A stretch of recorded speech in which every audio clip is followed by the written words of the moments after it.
Good morning, everybody. It's Julie. Welcome back to Row & Co Farms. So it's Tuesday morning, following the Homesteaders of America conference, and I just wanted to do a little recap of our trip, our weekend, and how great our experience was there. So I'll just kind of start back at the beginning. So my husband and I took a trip to Virginia. We drove 10.5 hours from our homestead in Georgia to go to the Homesteaders of America conference. Now, I had been previously in 2019, and it was a great experience. I took my daughter with me, but this time I wanted to bring my husband along because I wanted him to experience it with me, because I thought that he would really enjoy it. So he was a little hesitant at first. He's not big on crowds, and I understand that. I said, but if you're going to be in a crowd of people, this is the crowd of people you want to be in. I said, these are the people that live like us. These are the folks that will talk the talk with you and walk the walk with you. And I don't think he believed me until he got there and saw what Homesteaders of America was actually all about. And so I'm here to kind of sing their praises and talk about my weekend and the people that I met and the general experience that I had with the entire group and weekend. And so I think first and foremost, it's kind of just fun to see all of the people that you follow on YouTube and Instagram and Facebook that you kind of get to know on screen, and you don't realize that you know so much about their life, and you're invested into their life and their homestead and their farm and their story. And then you see them and you just run up and you're like, hey, I know you.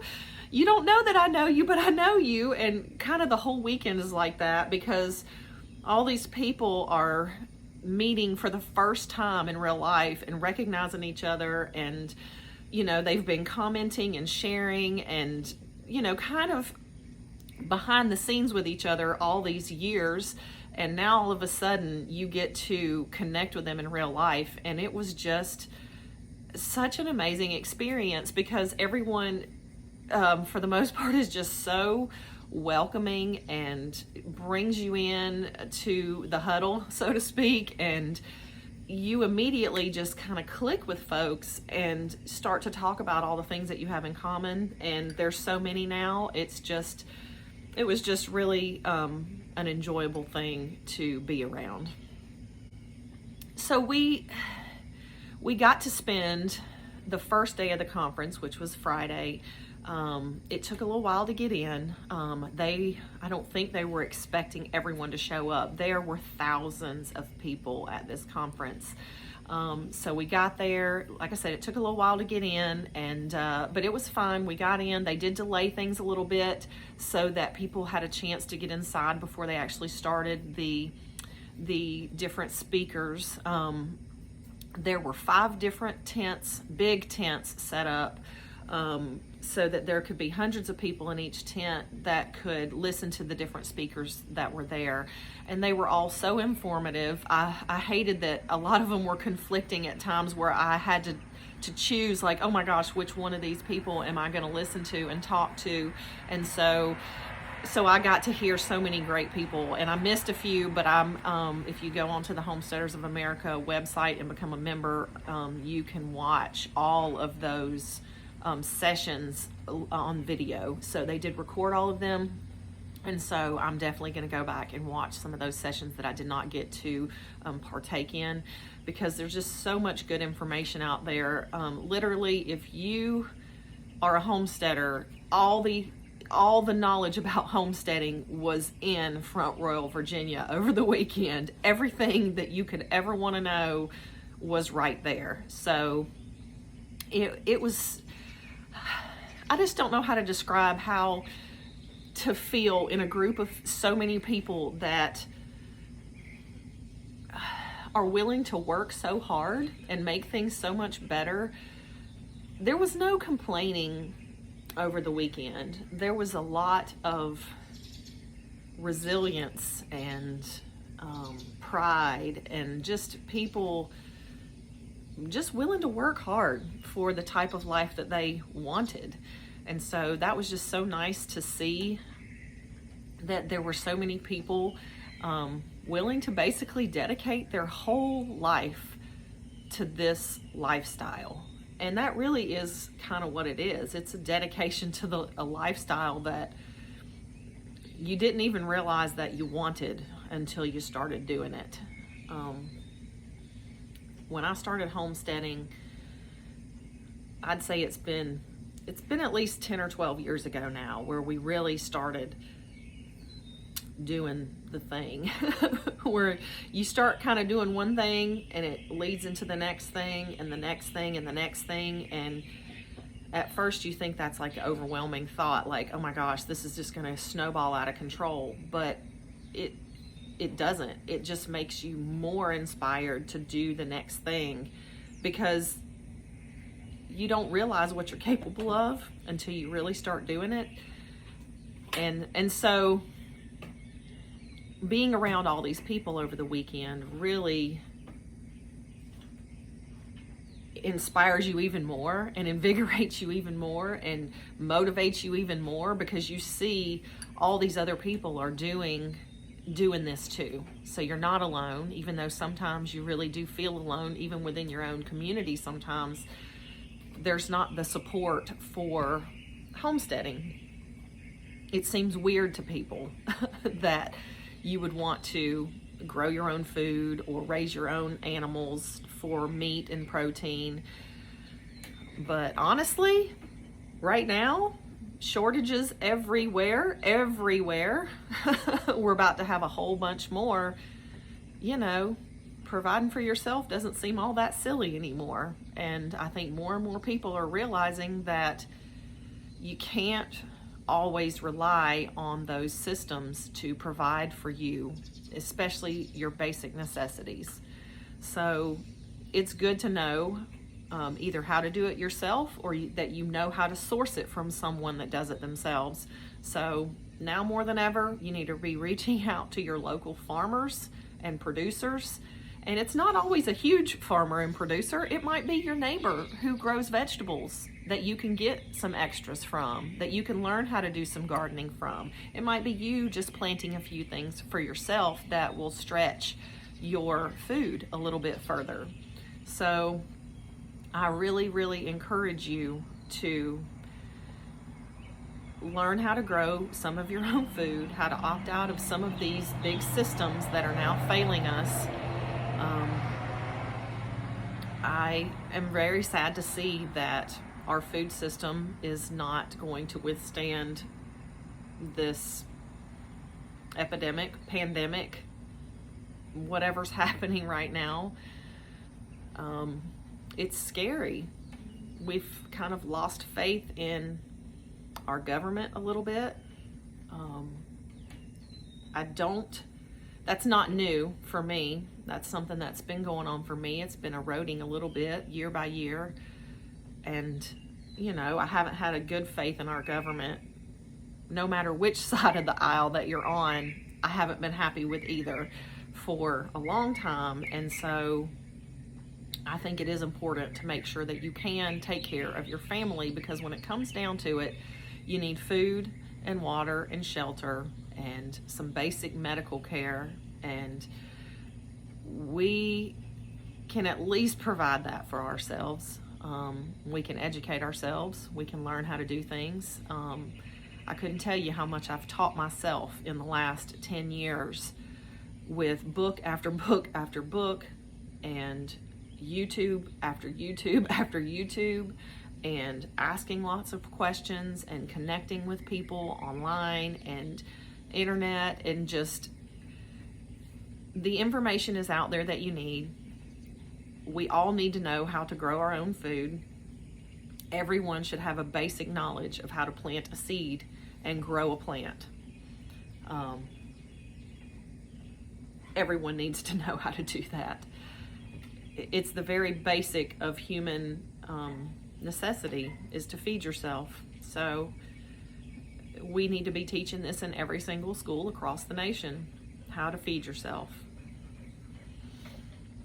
Anyway, let me get on to the wonderful, inspiring people that brought me into their group, into the fold over the weekend, and just re-inspired me for more homesteading activities. And I hope I get to work with a lot of these people in the future in some capacity, or just have a good friendship with them would be wonderful too. So if you're not following these people on YouTube or Instagram, please go follow them. They truly made the weekend enjoyable. They are the same online as they are in person, and that's hard to find these days. So I got to meet Becky at Acre Homestead. She and I connected really well. We had been talking a lot before the conference, through text and through comments online, and she was wonderful. We got to have dinner together 2 nights, and she's just fabulous. She has a great channel.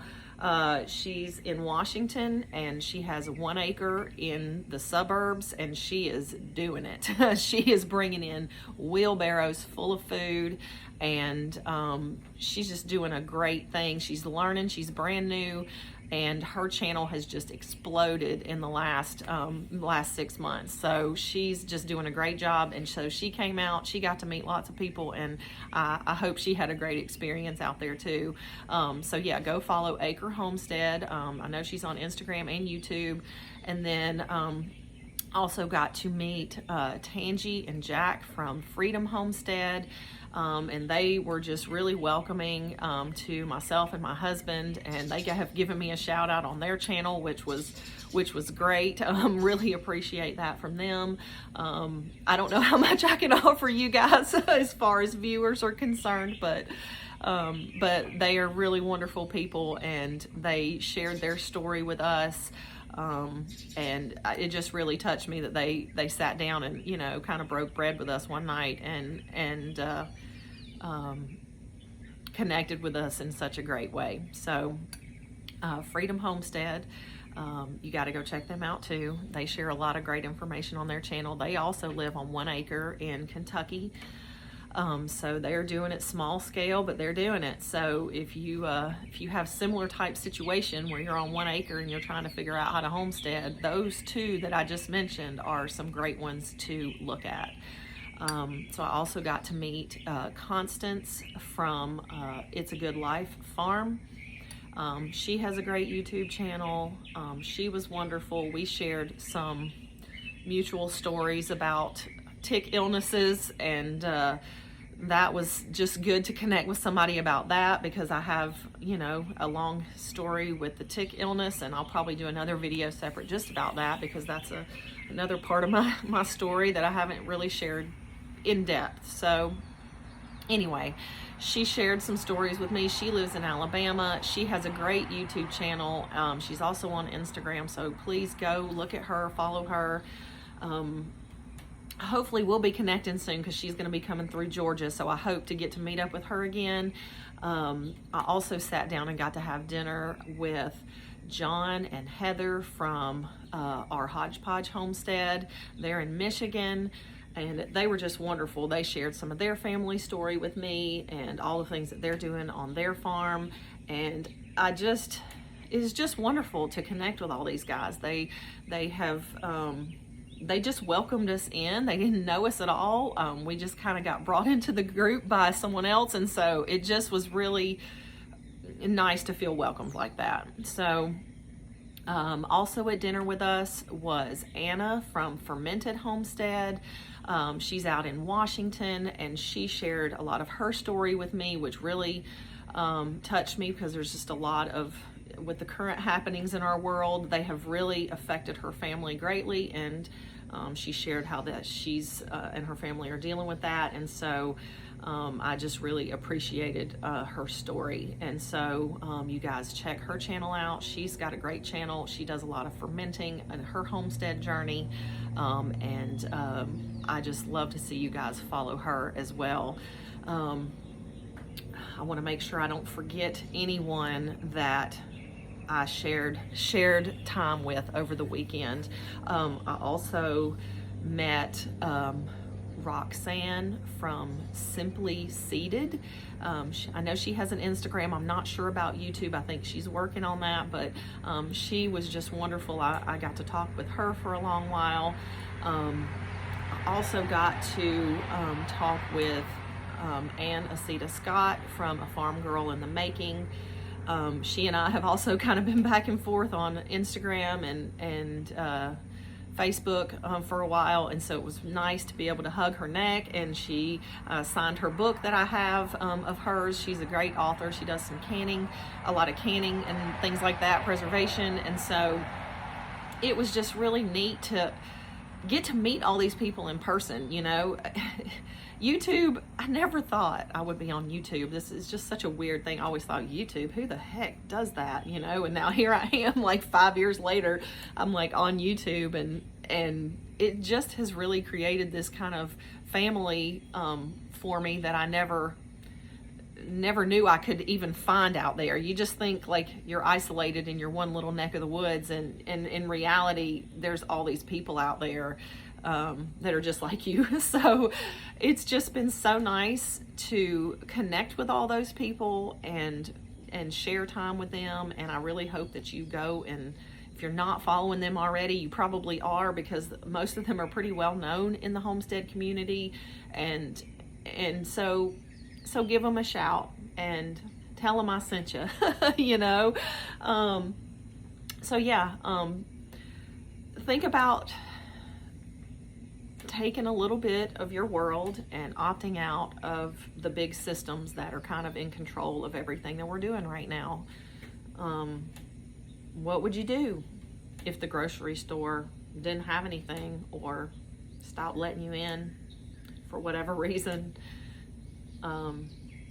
Where would you go for your food? How would you get it? This is not like a fear-mongering thing, because we all saw last year how quickly things were gone from the shelves, and they think it's going to be worse this time. So being prepared for these kind of things is a necessity, and if you don't see it, you got to open your eyes to it. There's just too much happening right now in our world to ignore it.